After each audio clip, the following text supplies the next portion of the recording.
Hey, what's up guys? We're back again with the only Mega Knight deck in the top 200 of Clash Royale. Usually Mega Knights get melted by the Evolved Knight, Barbarians, and most of the meta. But with a massive amount of spam and capabilities of split lane pressure with Bats, Bandit, and Wall Breakers, this Mega Knight deck is built different. Almost every pro in the game is putting Mega Knight at the bottom of their tier list, saying it's total trash. But the professional player Lucas at number 36 in the world is destroying everyone with this deck. The Mega Knight Splash cleans up all the distractions for a clear pathway for your Prince and Bandit to get huge connections. The Charging Prince, Wallbreakers, and Bats have a strong synergy to bait out your opponent's spells. And once Evolved Bats get a buff because they're the worst evolution right now, this deck will become disgustingly strong. Out of all the Mega Knight decks in the game, this is the only one at top ladder and the only one worth upgrading. It's time to jump into some games, mercilessly mash our opponents, and assert dominance. Don't forget to subscribe to the channel so you never miss out on any of the daily videos. Lots of love to everyone that's using creator code SirTag to make all the daily videos possible. Yo, let's get it. So Smash Elite. Hopefully we can go smash your towers, man. Okay, you're gonna give us elite value immediately, going in for a Mega Knight on top of the Goblins and the Miner, shutting that down. Wait, that Miner got smushed. He got smashed. He got deleted and sent down to his grave. So we can maybe go for Bats here because we see a fast cycle deck. Usually fast cycle decks are going to be using Log. So if the Bats can get on the tower, it's going to be really troublesome for him. Yo, that's exactly what we like. And it got even better. The Mega Knight was able to squash some Goblins as well. Okay, cool. So we can activate King Tower. I'm not going to arrows on the Firecracker deliberately. Keeping that Firecracker alive is going to be a big benefit to me. I'm also going to eat the Wall Breakers damage from our opponent.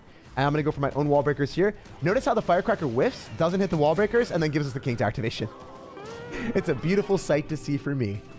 So that placement is a priority for everyone that's playing Wall Breakers. Always do that. Always drop your Wall Breakers against Firecracker because they don't really get hit ever. Anyway, we can go for our Mega Knight here. Oh, that was trash. I don't love my Mega Knight. I don't think that my Mega Knight loves me. I think my Mega Knight is very sad, sir, going directly into a lot of defensive options for our opponent. Maybe he's going to activate King Tower? I hope not. No! Yes! Let's go! I willed that into existence. I manifested my Mega Knight to die. That was awesome. I'll take that every time. It was cool that he ended up using Wall Breakers and Bats and had a lot of damage per second, because if that Mega Knight survived, that could have been tragic. Actually, it was good that I sacrificed my Mega Knight into the Bats and did some stupid decision, because if my Mega Knight did have more health, then it would have activated King Tower. So it was completely calculated the entire time. I was saying it was a bad decision, but apparently it was the smart decision. It was the only acceptable one. Also, this guy's good to be able to activate King Tower with those Wall Breakers. If I have the potential of activating King Tower, that is. Looking at the game real quick, generally when you get to double elixir, you can start to slow roll Mega Knight in the back, and that allows you to build up way bigger pushes. Too often people think Mega Knight is only used at the river and on top of units, but no, you can drop him in the back, slow roll a push, and build up something significantly more menacing. So I'm going to go for a Bandit here as well. Unfortunately, the one thing I don't like about this is the Evolved Firecracker is a huge pain in the butt. We got to eliminate that thing. We got to go and send it to the Shadow Realm. I'm going to go arrows, and I think we're going to be able to clean that up, and then the Miner starts retargeting on the tower, so that's good. Cool stuff. We can start to use the Archer Queen ability on Goblins or something. Wait. Oh my gosh. The Goblins, Firecracker, Log, everything? No way did we bait out that amount of elixir. That's insane.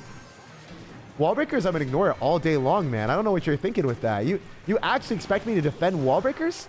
Bro, I'm a Mega Knight player. I've got Miner on the tower, and the Miner's not even getting touched. The Miner's at a pristine amount of health. Perfect position. And I think we sent our opponent to heaven out here with the Mega Knight jumping for glory. Gotta love when your shoveling Sir stays safe and does infinite damage, because it doesn't happen very often. The Chain Gang. So are you gonna have Electric Spirit, or are you gonna have Goblin Gang? Or is there gonna be some scuffed mixture that I've never seen before? Anyway, we're gonna go Band in the back, and there's a chance that our opponent's gonna have a Mega Knight deck as well after seeing Spear Goblins, or he's gonna have Royal Recruits.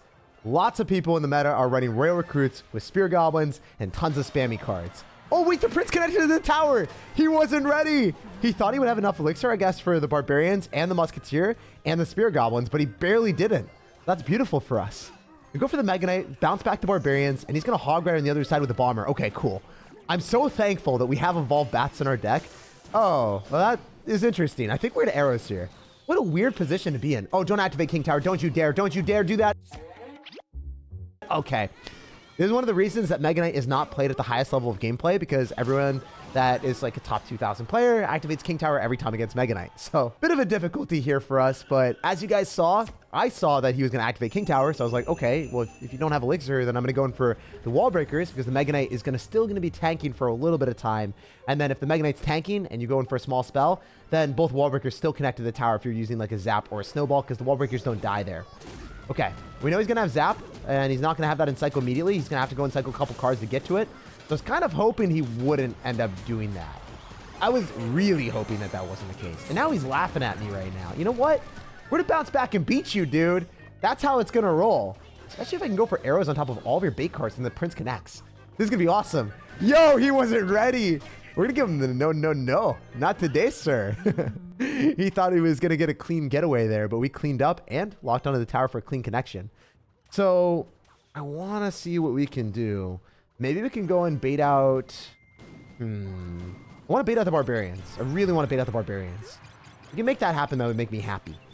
Especially if we're dropping the bandit on the other side. Yeah, look at that. So anything that he cycles to defend that bandit would go towards the 3 crown, which he doesn't even want to try to attempt to get. One of the wall breakers? Yes! Let's go! We are beating the BMer, and we're actually going to give him the hee-haw. He deserved it. He had that coming, you know? Got to make sure that you beat those people.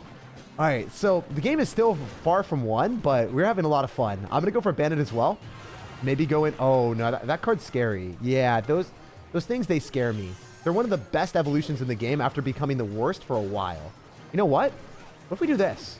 The bats might have healed up a lot off of those skeletons. Maybe that helped me. I actually don't know. Maybe it did. Maybe it didn't. We'll find out. The bats are not doing as much as we want. Buff them already, Clash Royale, please. All right, we're going to go for arrows, trying to get some nice damage. It did work out slightly. We got to go in for bats again on top of those barbs, just so we can force out the zap. Because even before he zaps, so we're still going to get a lot of value. He's going to immediately try to go for a cheesy bomber play. Should be able to finish it off. Wow, weird zap from him as well.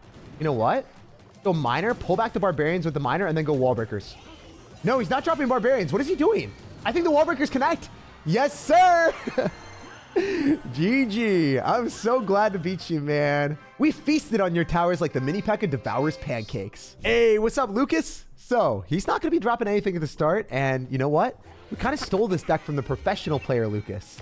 So, being able to go full circle against another Lucas is pretty interesting.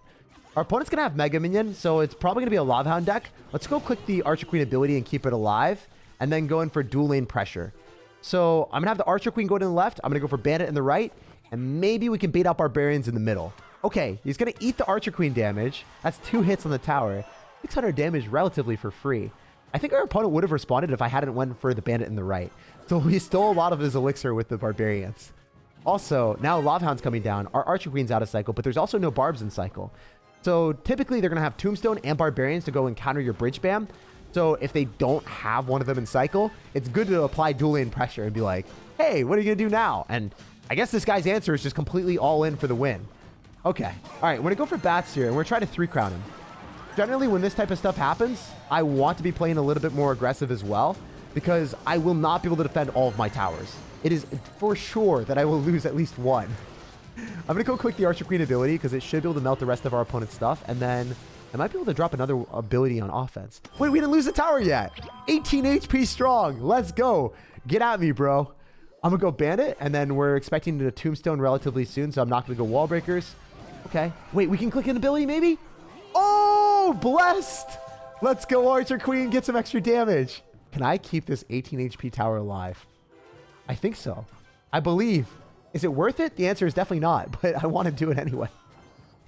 For the memes, guys. We're never going to let our dreams die.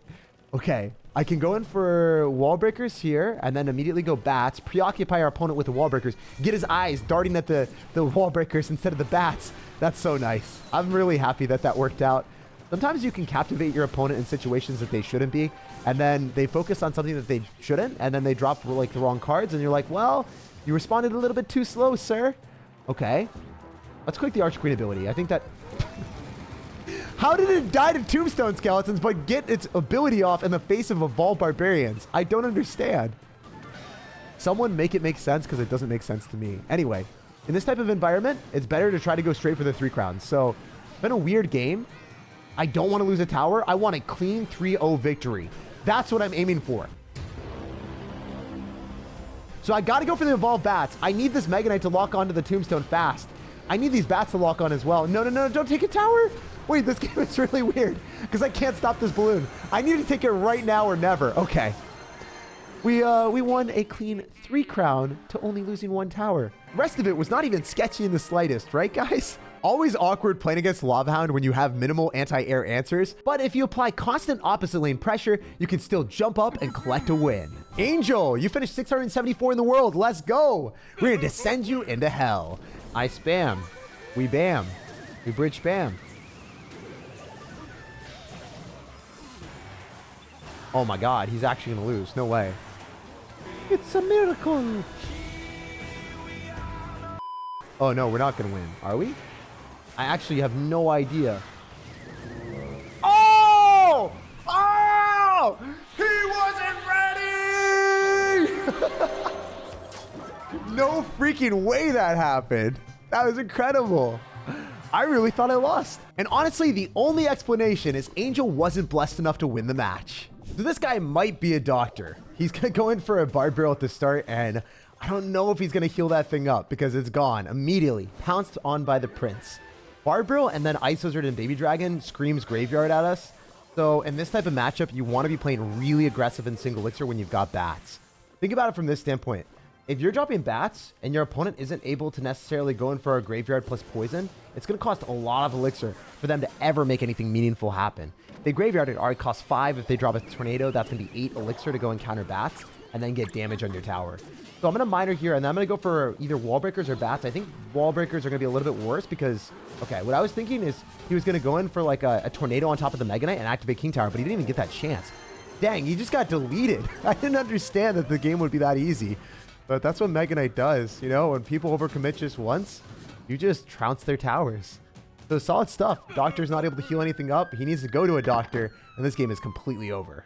A few dominance is asserted later. That was an extremely easy win. This doctor didn't stand a chance. Yo, this guy's got a graveyard banner. So let's see if he's going to be playing that. Let's go wall breakers in the back to kick it open. And then I think we can cycle our bats depending on what he's going to do. Okay, Hunter. So Hunter is usually played in Royal Giant or 3 Musketeer decks. Definitely going to be RG after we see the Zappies. And that one wall breaker connected in the right. Let's go. That's what we love to see. So I think I can go for bats around on the Hunter and then not spend that amount of elixir.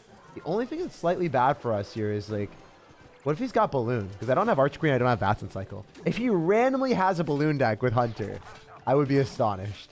I haven't seen that in forever. So game plan right now. Click the Archer Queen ability right as the Giant Skeleton's about to hit us up with some damage.